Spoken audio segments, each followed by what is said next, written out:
Chères auditrices et chers auditeurs, mesdames et messieurs, bienvenue à la 9e et dernière séance de notre cours consacré à la présence de collections africaines dans les musées d'Europe, cours enregistré à distance puisque la crise du virus corona m'empêche d'être parmi vous, avec vous, à Paris aujourd'hui. Le cours d'aujourd'hui s'intitule « Reconnexion patrimoniale ». Il vient à la suite d'une série de cours que je résume vraiment très rapidement, où depuis le XVIe siècle, nous avons tenté de comprendre comment, par quel biais, avec quelles intentions, pour quelle somme d'argent, à la faveur de quelles contraintes, de quelles violences ou de quels échanges des pièces étaient arrivées dans les musées européens. Les premiers objets étaient des objets destinés aux princes, au public princier, aux cabinets de curiosité. Nous avons vu que les explorateurs, qui étaient à la fois explorateurs, savants, ont, par des biais d'échanges, par le biais de dons, par le biais d'achats, envoyé un certain nombre de pièces ou rapporté un certain nombre de pièces dans les collections du XIXe siècle, que parfois ils ont échoué à acquérir les pièces qu'ils souhaitaient avoir, que les musées eux-mêmes, tels qu'ils sont dans nos capitales européennes aujourd'hui, que ce soit Berlin, Lyon, Londres, Paris ou même la Suisse sont le miroir du passé colonial de l'Europe, que dans ce passé colonial et dans la constitution des collections africaines, les militaires avaient joué un rôle important, d'une part, d'autre part, les missionnaires chrétiens, catholiques et protestants, en particulier, qui ont contribué en particulier à la formation des musées en Suisse, la Suisse ne possédant pas de colonie elle-même. Puis nous avons vu combien les scientifiques aussi avaient contribué à l'acquisition massive ou à l'exportation massive de biens matériels venus d'Afrique, en particulier pour ce qui concerne la France dans les années 20 jusqu'au milieu des années 30, transformant des objets initialement pris dans la vie quotidienne ou la vie spirituelle des populations locales en objets scientifiques. Puis nous avons vu finalement comment par le biais de grandes maisons de vente ou par le biais de stratégies de marchandisation, des objets étaient arrivés dans les grands musées du monde en échange d'argent ou parce qu'ils avaient été créés pour l'exportation. Nous voici arrivés au dernier cours intitulé « Reconnexion patrimoniale » où il va s'agir de voir comment, plus récemment, au XXe siècle, les représentants de certains pays africains ont tenté, notamment après les indépendances, de récupérer une partie de ce patrimoine qui a quitté en masse les pays colonisés par la France, l'Allemagne, la Grande-Bretagne, la Belgique et autres, et l'Italie par exemple. Le cours d'aujourd'hui s'articule en 3 volets intitulés « Jeune Afrique », un débat européen et résistance au pluriel. Et le document du jour est une photographie de presse de la fin des années 80 qui représente Ekpo Eyo, un grand archéologue nigérian dont il a été déjà question à quelques reprises lors des cours précédents, Ekpo Eyo étant l'acteur principal de la mise en valeur du patrimoine au Nigeria, dans le Nigeria devenu indépendant à partir des années 60, et lui-même a été particulièrement actif au Nigeria dans la décennie 70 jusqu'au début des années, au milieu des années 80. Nous le voyons ici posant devant 2 pièces d'un musée, du musée des Beaux-Arts de Houston aux États-Unis. On le voit ici posé en août 1989 et l'objectif de cette photographie de presse est de faire de la publicité pour une conférence qu'il s'apprête à donner dans ce musée sur précisément les ivoires en provenance, donc les ivoires du XVIe siècle en provenance de ce qui est devenu le Nigeria et qui sont désormais dans les collections européenne. Cette photo est intéressante parce qu'elle montre l'un des acteurs non seulement de la connaissance, l'un des meilleurs scientifiques de son époque pour la connaissance de l'art nigérian, mais aussi l'un de ceux qui, et on va revenir dessus tout à l'heure, l'un de ceux qui s'est le plus impliqué pour la restitution du patrimoine nigérian ou de certaines pièces du patrimoine qui a quitté ce qui était devenu le Nigeria, acteur donc très actif dans les années 70 et 80, on y reviendra. Premier volet, Jeune Afrique. Jeune Afrique, on a vu souvent cette carte-ci qui nous montre le partage de l'Afrique à la faveur de la conférence de Berlin à la fin du XIXe siècle. Et comme vous le savez, moins d'un siècle plus tard, en 1960, la plupart des pays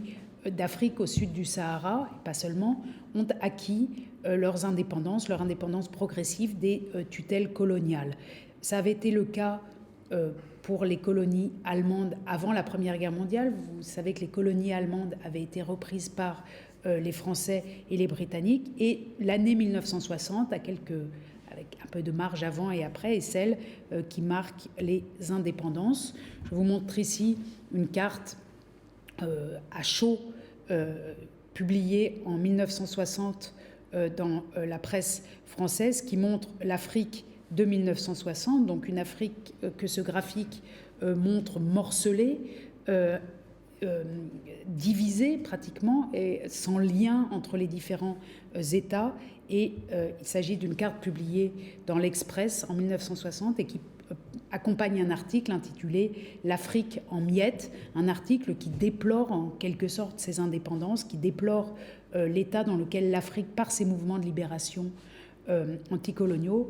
s'est mise. Ça, c'est le point de vue français, cette Afrique en miettes, cette Afrique détruite en quelque sorte. Le point de vue des élites africaines qui s'engagent dans la période post-coloniale est un autre point de vue, bien sûr, et je vais tenter d'aller et venir aujourd'hui entre ces deux points de vue. En 1969, est organisé notamment à Alger un festival panafricain. Ce n'est pas le premier, mais c'est l'un de ceux où est évoquée le plus clairement la question du patrimoine qui a quitté le continent africain pendant la période coloniale. Ce qui est intéressant ici, dans cette logique panafricaine, c'est que les États africains s'engagent dans une revendication solidaire, indépendante des États-nations hérités de la période coloniale, s'engagent ensemble ou veulent s'engager ensemble pour leur patrimoine. Dans le manifeste culturel panafricain publié en 1969 dans la revue Souffle, il est écrit notamment « La conservation de la culture a sauvé les peuples africains des tentatives de faire d'eux des peuples sans âme et sans histoire. Et si la culture relie les hommes entre eux, elle impulse aussi le progrès. Voilà pourquoi l'Afrique accorde tant de soins et de prix au recouvrement de son patrimoine culturel, à la défense de sa personnalité et à l'éclosion de nouvelles branches de sa culture. » Dès la fin des années 60, la question des restitutions, appelée ici le recouvrement du patrimoine culturel, émerge dans les discours panafricains, émerge dans différents contextes, ici dans le contexte algérien, dans le contexte du festival panafricain d'Alger, mais aussi dans le cadre de différentes politiques de différents États, du Nigeria par exemple, mais aussi de l'ex-Zaïre, dans des politiques donc de retour aux racines qui permettent de donner une nouvelle identité à ces États laissés, libérés de l'administration et des règles coloniales. Ce qui est très intéressant, c'est de voir donc combien sont précoces ces premières demandes de restitution. Et souvenez-vous, ce ne sont pas en fait les premières, puisqu'on trouve dans les archives déjà des réclamations qui datent pour certaines des années 30. Souvenez-vous de ce vieux chrétien de 78 ans qui réclamait le retour de pièces utiles pour l'institution du roi dans sa région. Au plus tard, donc, à la fin des années 60, existe une conscience de la nécessité de récupérer une partie de ce patrimoine qui a quitté si massivement le continent africain au moins pendant les 70 années qui ont précédé les indépendances. Les deux acteurs principaux à l'échelle des organisations internationales, à l'échelle des États qui vont s'engager dans cette réclamation du patrimoine africain sont d'une part Amadou Makhtar Mbow, que vous voyez ici sur la gauche de l'écran. Amadou Makhtar Mbow qui fut pendant de nombreuses années directeur général de l'UNESCO, d'origine sénégalaise, pédagogue de son métier, professeur à l'origine, qui va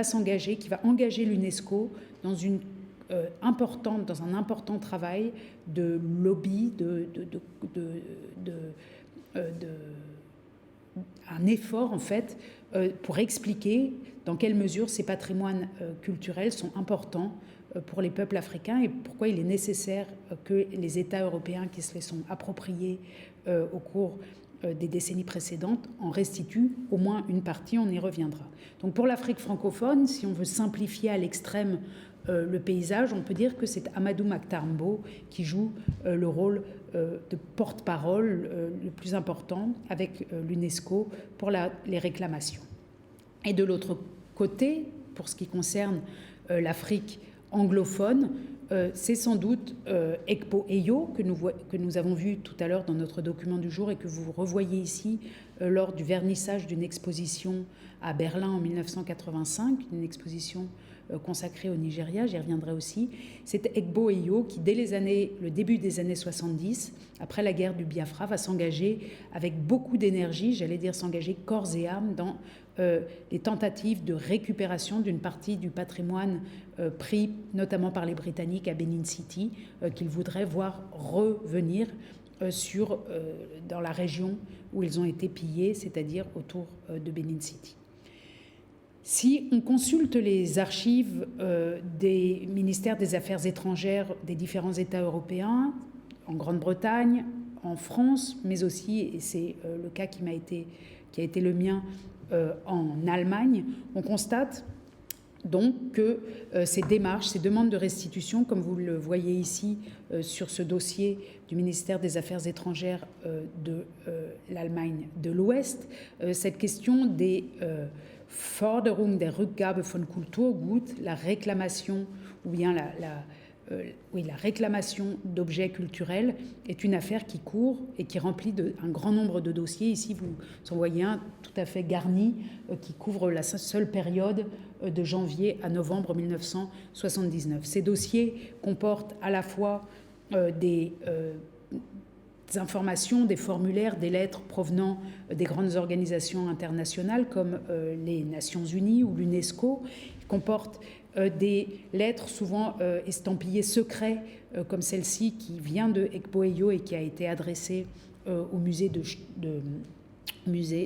ethnologique de Stuttgart en 1977. Donc des lettres qui témoignent de demandes bilatérales, d'efforts bilatéraux de réclamation. Et puis on voit dans ces dossiers les réactions des différents ministères, comme ici cette lettre encadrée en rouge du ministère de l'Intérieur allemand, qui était à l'époque dans la République fédérale d'Allemagne, en RFA, responsable des affaires culturelles. Si on consulte cet ensemble de dossiers très importants, de manière comparative, tant en Allemagne qu'en France, en Belgique, au Royaume-Uni, on constate que les vagues de courriers, en tout cas l'épaisseur des dossiers, varie pendant les années 70 avec quelques pics. Un pic en 1973 lié à une initiative de l'Assemblée générale des Nations Unies et un discours de Mobutu, à l'époque président du Zaïre, qui le premier réclame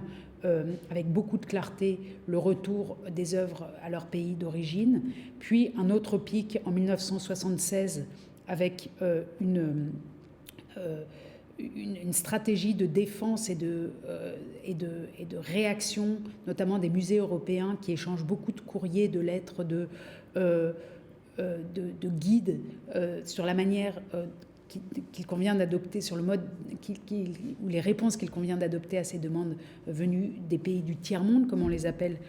à l'époque. Et puis, en 1979, on peut dire qu'on est à un moment de pic, à un moment où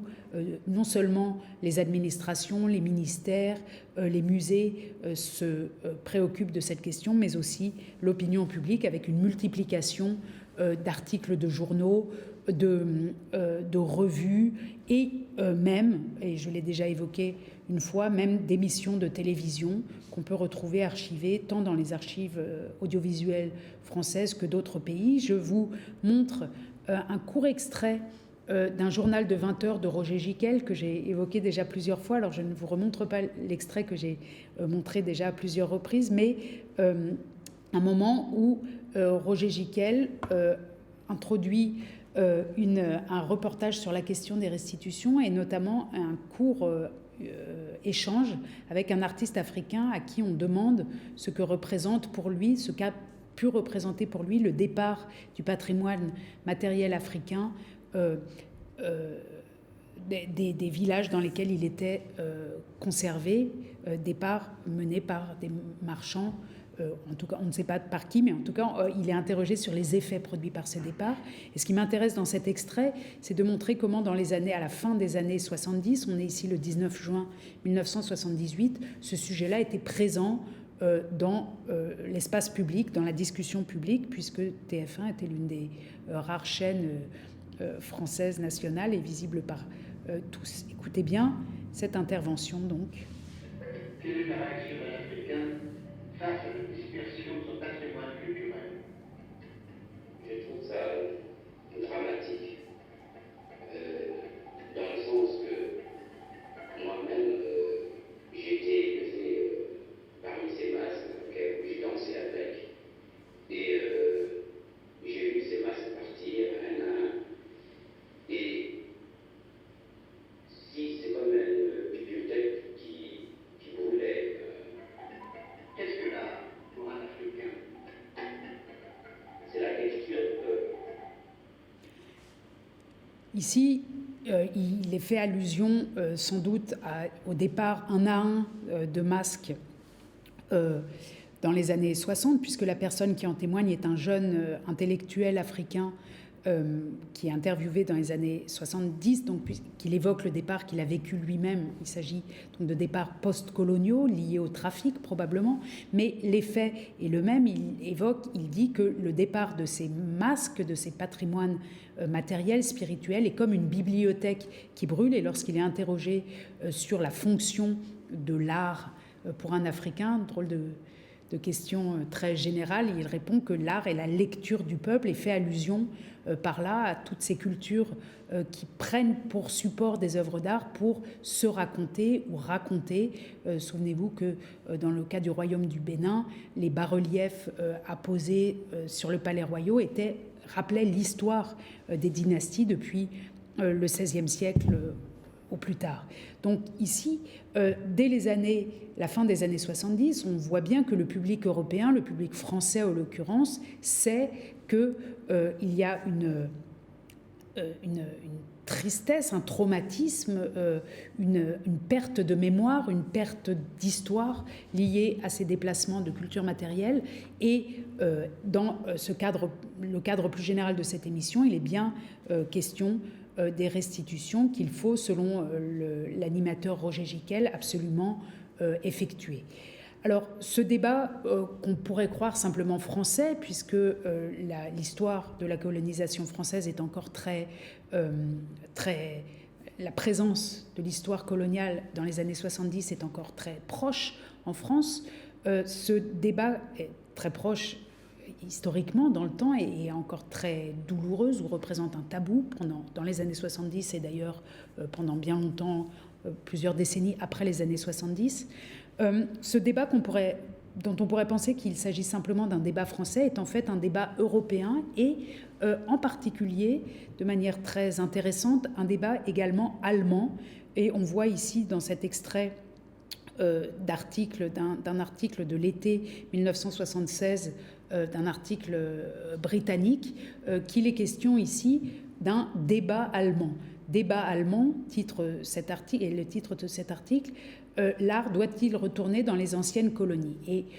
dans les années 76, les colonies allemandes n'existent plus, bien sûr, depuis très longtemps, puisque l'Allemagne a perdu ses colonies avec la Première Guerre mondiale. Donc c'est intéressant, et ça a été pour moi extrêmement intéressant de découvrir récemment dans des archives que ce débat qu'on pouvait penser d'abord français, ou un débat qui concernait d'abord les anciennes puissances colonisatrices qui avaient perdu leur colonie en 1960. Ce débat, en fait, était un débat tout à fait large. Et je vous montre volontiers l'extrait d'une très longue émission télévisuelle de 3 heures qui diffusait au début des années 80 sur Zweites Deutsches Fernsehen, ZDF, c'est-à-dire Antenne 2, France 2, la deuxième télévision publique allemande, qui, dans ces années, a consacré donc une émission fleuve à la question des restitutions, à la question de la présence des patrimoines culturels extra-européens. On parle alors encore du tiers-monde dans les musées européens. Et vous voyez à cet arrêt sur image que les organisateurs de cette émission avaient invité 14 intervenants, donc 2 podiums, 2 plateaux de 14 intervenants, directeurs de musées, ethnologues, anthropologues, juristes et même un psychologue pour débattre de ces questions, le tout dans un décor post-colonial qui est celui du musée Übersee à Brême, du musée d'ethnographie tel qu'il se présentait dans les années au début des années 80 avec des huttes en paille et des bananiers factices à côté de longues pirogues. Je vous montre simplement la scène et les 2 podiums qui, donc, comme je le disais, réunissent des juristes, des membres de l'UNESCO, des historiens, un psychologue, donc, et en particulier, ce qui m'intéresse aussi beaucoup, un ethnologue qui d'ailleurs vit encore, M. Tirmiziou Diallo, qui a fait toute sa carrière universitaire par la suite au titre de professeur en Allemagne, qui explique ici au public allemand donc ce qu'il faut faire selon lui des cultures matérielles, des objets entre guillemets ou des pièces qui ont quitté l'Afrique pendant la période coloniale et pour rejoindre les musées européens. Il explique ce qui, à son sens, doit être fait avec ces objets-là. Je laisse passer la bande originale en allemand et j'ai créé des petits sous-titres en français. À l'époque coloniale, cette exploitation n'était pas seulement matérielle, elle fut aussi culturelle. À travers les indépendances, nous en sommes venus à redécouvrir notre culture, à laquelle jusqu'alors on nous empêchait d'accéder, tant sur le plan théorique que sur un plan concret, en nous prenant cette culture. Je pense qu'il faut trouver un moyen pour obliger les pays à nous restituer les objets importants pour notre développement futur, le développement culturel. Énonce donc ce collègue ethnologue allemand au début des années 80 dans une émission de très grande audience en Allemagne. On voit bien des 2 côtés, en France comme en Allemagne, dans le cas présent, et on trouverait sans doute en les cherchant des sources similaires au Royaume-Uni, des documents similaires au Royaume-Uni, on voit bien combien le sujet est présent dans la sphère publique. Du côté français et sur le plan politique, les années 70 sont marquées par toute une réflexion des musées français sur ce qu'il advient, ce qu'il convient de faire de ces collections. Je vous montre ici un rapport confié à Pierre Cognam, qui était un ancien directeur du Louvre, ancien directeur du musée Bardot à Tunis, et qui, à l'époque où cette mission lui a été confiée, était inspecteur général des musées de France, qui, entre 1980 et 1981-82, s'est occupé avec un groupe d'experts de réfléchir à la question des restitutions. Et il remet son rapport, dont je lis quelques passages rapidement. Il estime dans ce rapport que les membres du groupe de réflexion ont tenu à préciser les raisons pour lesquelles ils sont favorables à la promotion du retour de biens culturels. Donc, ce groupe de travail qui a comporté des directeurs de musées, des universitaires et des personnes de terrain est favorable à la restitution, au retour des biens culturels, nous dit ce papier, parce qu'il pense que, bien compris et bien conduit, le retour de biens culturels est un acte de solidarité autant que d'équité. On voit bien ici que l'appel des nations africaines à partir de la fin des années 60, leur demande appuyée par l'UNESCO et par des personnalités comme Egbo Eyo est entendue et que les musées européens sont prêts à faire ce geste que l'on demande de leur part. Dans un article de presse, le même M. Cognam écrit, et cet article le cite en ces termes, La France ne se dissimule pas des difficultés de l'entreprise de restitution. Monsieur Cognam, inspecteur général des musées de France, qui a représenté son pays aux travaux de ce comité, a déclaré, citation, « Un effort d'intelligence est à faire. Le retour des biens culturels, des œuvres d'art et des documents d'histoire permettra à ces peuples de ressaisir leurs responsabilités. Il faut aider ces peuples à retrouver leur passé et leur confiance. » À part le côté condescendant de l'aide qu'il faut apporter, ce texte signale, rappelle que le passé, la mémoire, l'histoire sont des éléments, ou la connaissance du passé, de l'histoire, de la mémoire, le contact avec ce passé sont des éléments essentiels pour la confiance en soi, pour le empowerment, comme on dirait en anglais, pour se réaliser comme société. Et ici, c'est extrêmement bien dit. Et on voit qu'en France, au début des années 80, le terrain semble préparé pour mener à bien de telles restitutions réclamées par les pays dits du tiers-monde à l'époque, et en particulier par les pays africains. En Allemagne, la situation est semblable, et là encore, il faudrait étendre l'étude à tous les pays européens, mais en tout cas, pour ce qui concerne l'Allemagne, divisée à l'époque entre la République fédérale d'Allemagne et la République démocratique allemande, du côté de la RFA, c'est l'une des grandes dames du libéralisme allemand, ou la grande dame, la femme politique peut-être la plus éminente de la fin des années 70, Hildegard Hamm-Brücher, qui dans le gouvernement d'Helmut Schmidt annonce qu'elle va faire procéder probablement en 1984 à des restitutions. Pourquoi en 1984 ? Pour marquer les cérémonies de commémoration de la conférence de Berlin qui avait eu lieu 100 ans plus tôt. Elle déclare dans la presse en 1982, donc 2 ans avant ces commémorations de 1984, elle déclare qu'il est tout à fait imaginable qu'à l'occasion du centenaire de la signature des traités de protectorat avec les anciennes colonies allemandes, le Togo et le Cameroun, nous procédions à des restitutions à l'Afrique, déclare Madame Hamm-Brücher, comme l'indique la Süddeutsche Zeitung, ici le 10 août 1982. On le voit bien ici, tant du côté français que du côté allemand, les politiques, et en particulier les ministères des Affaires étrangères, sont prêts à faire ce pas, sont prêts à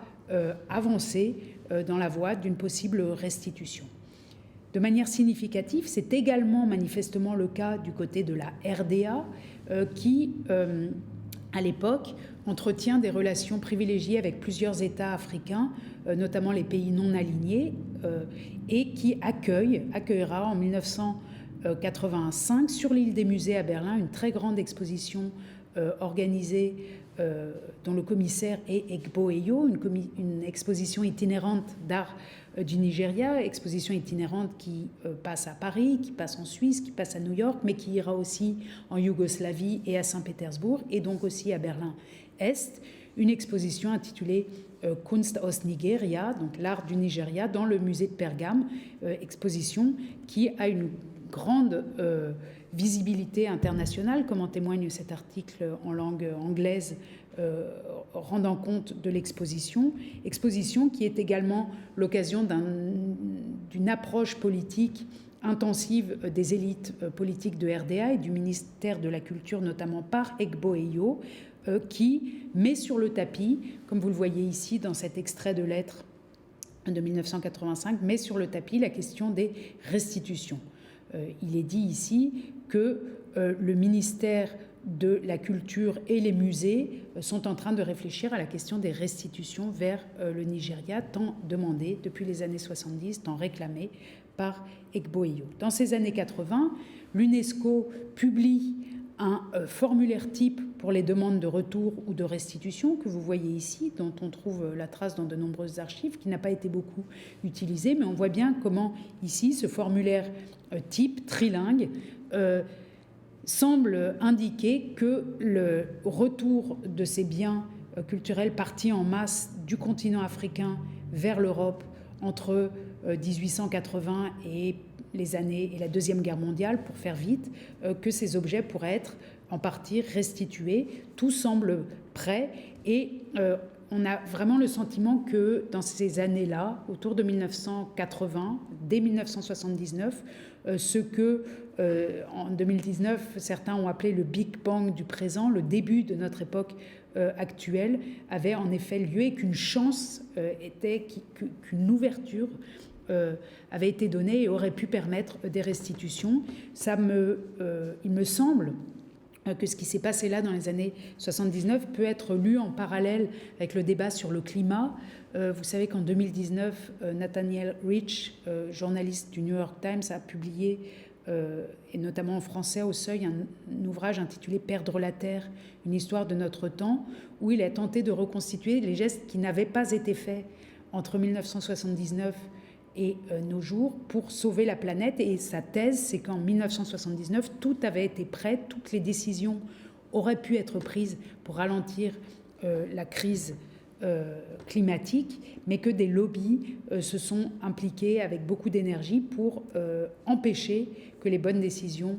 soient prises. Et il me semble que dans la question des restitutions, des reconnexions patrimoniales qui auraient pu être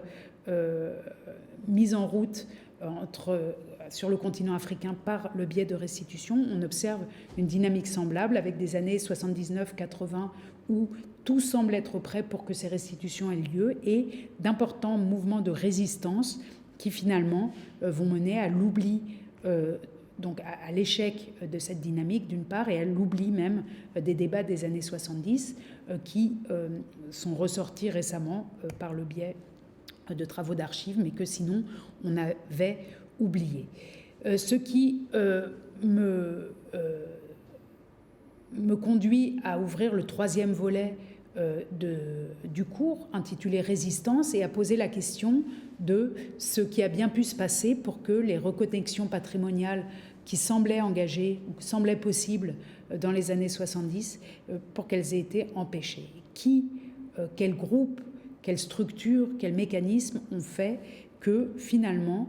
cette dynamique nationale au plus haut de l'État allemand, français, ait été empêchée. Et on trouve de nombreuses traces, de nombreuses pistes qui montrent, en tout cas dans le domaine allemand, que les musées ont été particulièrement hostiles à l'idée de restitution. Je vous montre ici le début d'un article publié en mai 1979, justement dans la Frankfurter Allgemeine Zeitung, le grand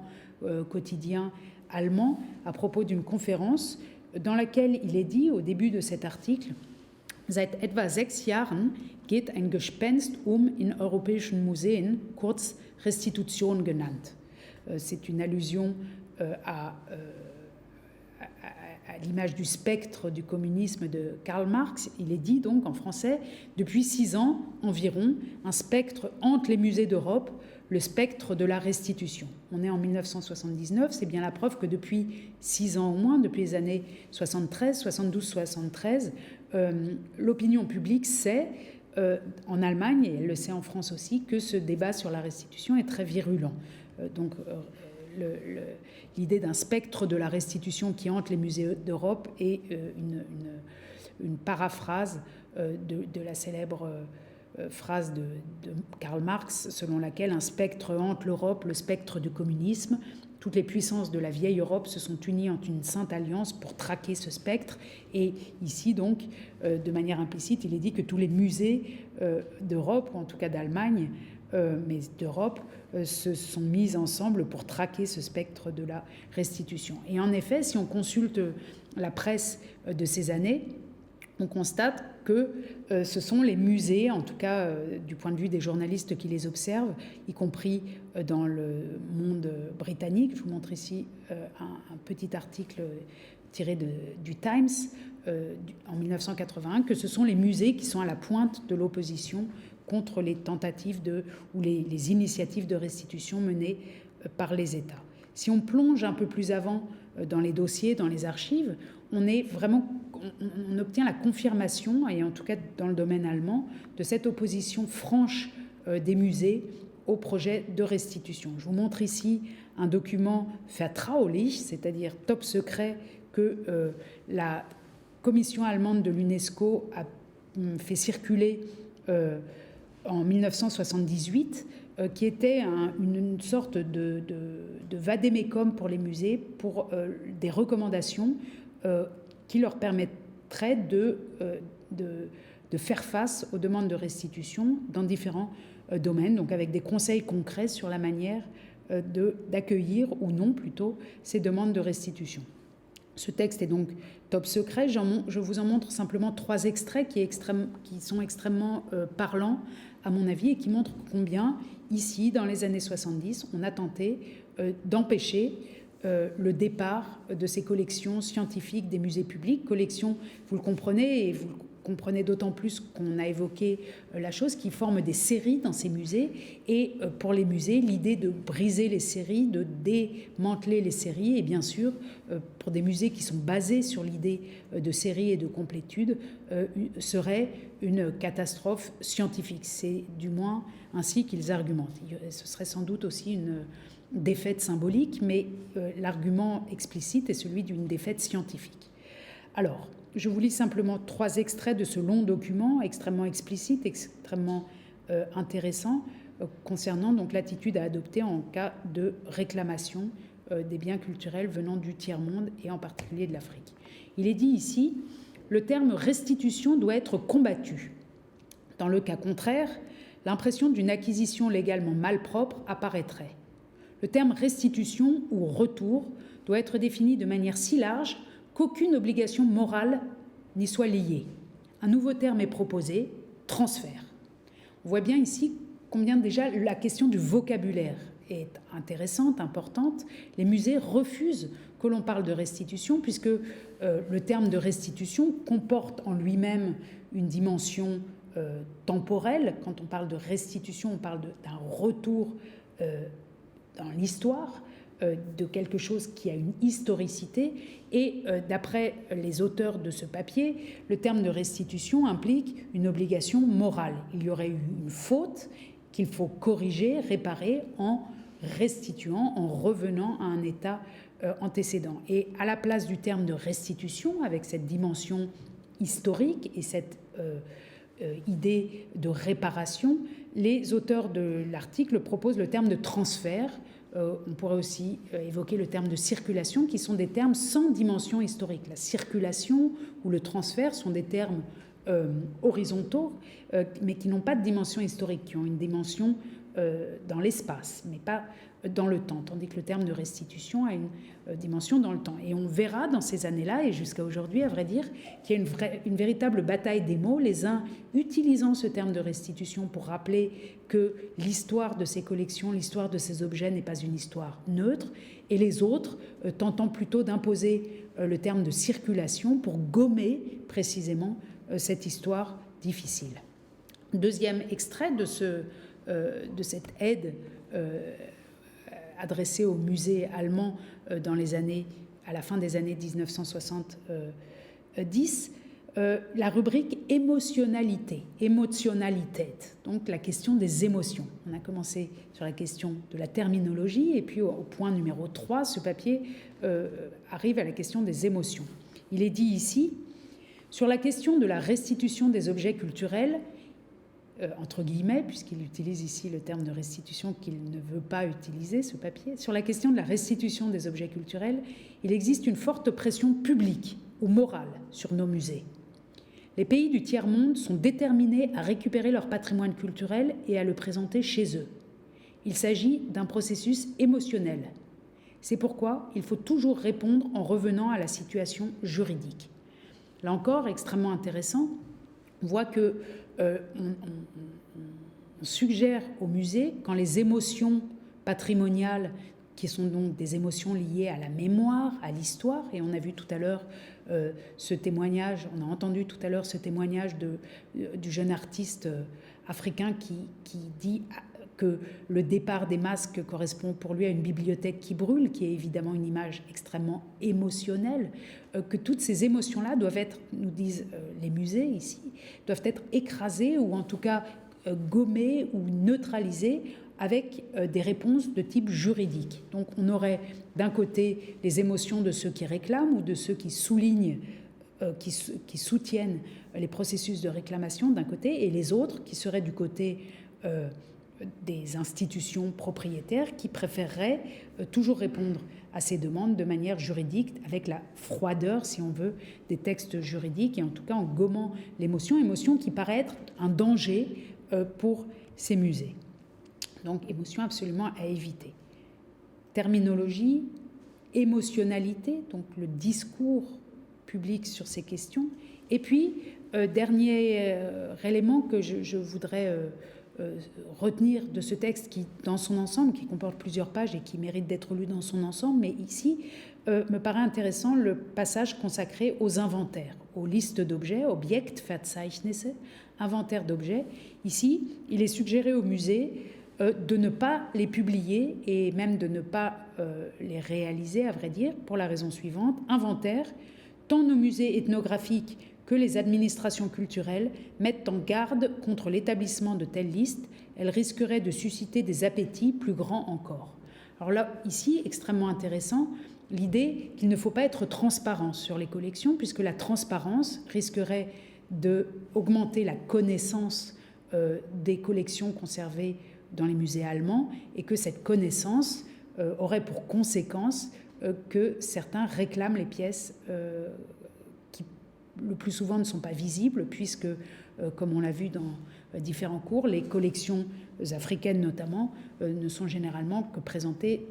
dans une toute petite mesure, les autres pièces, le gros des collections étant en général dans les réserves. Donc surtout ne pas dire ce qu'on a pour ne pas éveiller ici des Begehrlichkeiten, c'est le terme allemand utilisé, c'est-à-dire des appétits ou des désirs auxquels on aurait du mal à résister.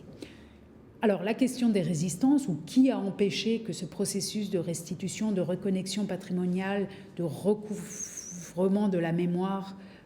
tant réclamé par les élites intellectuelles et culturelles africaines se mette en place, sans doute, en tout cas dans certains pays d'Europe, et c'est le cas évident pour l'Allemagne, les musées d'une part. Et d'autre part, si l'on en croit cet article notamment et d'autres sources, d'autres pistes, mais en tout cas c'est écrit noir sur blanc dans cet article du Africa Report du début de l'année 1974, une revue américaine qui en 1974 pose sur sa page de titre la question « L'art africain retournera-t-il jamais chez lui ?» On y voit sur cette couverture une petite statuette africaine de la taille d'un enfant qui vient d'entrer dans le couloir, dans l'allée centrale d'un avion tout vide, un avion d'Air Afrique, et on imagine cette petite figure en train donc qui est montée dans l'avion pour rentrer chez elle, sauf que le point d'interrogation est posé directement au-dessus de sa tête, pratiquement comme une épée de Damoclès. Et ce journal américain, publié à New York en 1974, consacre un long article en fait au marché de l'art africain, au trafic d'œuvres africaines dans les années 70. Donc au milieu des années 70, ces œuvres africaines, ces patrimoines africains sont protégés ou devraient l'être depuis 1970 par une convention de l'UNESCO qui interdit ou qui voudrait empêcher l'exportation illégale de certains patrimoines. Mais à cette époque, en 1970, cette convention n'a pas été ratifiée par les pays européens, par les pays possesseurs, ou par presque aucun. Et cet article très long de Suzanne Blumenthal, bonne connaisseuse de l'Afrique subsaharienne, indique que l'un des principaux obstacles à la restitution des patrimoines est bien ce marché de l'art tellement avide. Et vous voyez dans le petit texte ici à gauche qui résume l'article, la dernière question à la fin de ce petit texte, qu'est-ce qui garde tout cet art en mouvement, point d'interrogation? Vous l'avez deviné, c'est l'argent. Donc, pour faire vite, et trop vite bien sûr, et il faudrait nuancer davantage le propos, mais les principaux groupes qui semblent faire obstacle dans les années 70 et les années 80 à cette demande légitime de restitution, de recouvrement de mémoire, d'histoire, de matériel patrimonial, eh bien, le monde des musées et le monde du marché. Et pour terminer ce cours, ce 9e cours, et plus généralement l'ensemble des cours consacrés à la présence patrimoniale de l'Afrique dans les musées d'Europe, je voudrais donner la parole à Amadou Makhtar Mbow et le remettre en perspective avec d'autres textes qui ont pu être consacrés dans l'histoire à la question des translocations patrimoniales, des pertes de patrimoine et des implications historiques, mémorielles liées à ces pertes. Je voudrais donc mettre Amadou Makhtar Mbow en lien avec le texte si important de Polybios, qui, en l'an 200 avant Jésus-Christ, ayant été lui-même esclave grec, otage grec emporté à Rome, a écrit un texte adressé aux Romains sur la manière de ne pas répéter des erreurs humiliantes face aux colonies romaines. Et Polybios écrit un texte, notamment un court passage d'un texte où il explique que la présentation des patrimoines spoliés à la Grèce, cette présentation à Rome représente une double humiliation puisque la Grèce les a perdus et qu'en plus on l'oblige à admirer son patrimoine à Rome. Je voudrais mettre Amadou Makhtar Mbow en lien avec les textes de Cicéron, que j'ai déjà évoqués dans les leçons des années précédentes, qui a décrit peut-être de la manière la plus précise les effets traumatiques que suscitent des pertes d'objets sacrés notamment, et il s'intéressait au cas de la Sicile, et le mettre en lien avec Goethe, qui autour de 1800 a jeté un regard critique sur les pratiques françaises d'appropriation patrimoniale en Italie. Amadou Makhtar Mbow, donc, qui au XXe siècle a écrit du point de vue des dépossédés, du point de vue des Africains, l'un des textes peut-être les plus intéressants, des plus touchants aussi, donc en jouant bien sûr sur la corde aussi de l'émotion, mais de la raison également, a publié, a prononcé, c'était un discours, puis publié un texte intitulé « Pour le retour à ceux qui l'ont créé d'un patrimoine culturel irremplaçable », où il revendique le droit des pays du tiers-monde, et il ne les appelle pas lui-même les pays du tiers-monde, à récupérer une partie de leur patrimoine. C'est un texte de 3 pages environ, dont je vous recommande la lecture intégrale, qu'on peut trouver sur le site de l'UNESCO, y compris en audio. On peut entendre Amadou Makhtar Mbow. Je retiens 3 phrases simplement, ou 4 passages de ce beau texte que je voudrais lire et qui me serviront de conclusion à ce cours sur la présence africaine, les présences africaines dans les musées d'Europe. Amadou Makhtar Mbow dit en 1978 donc: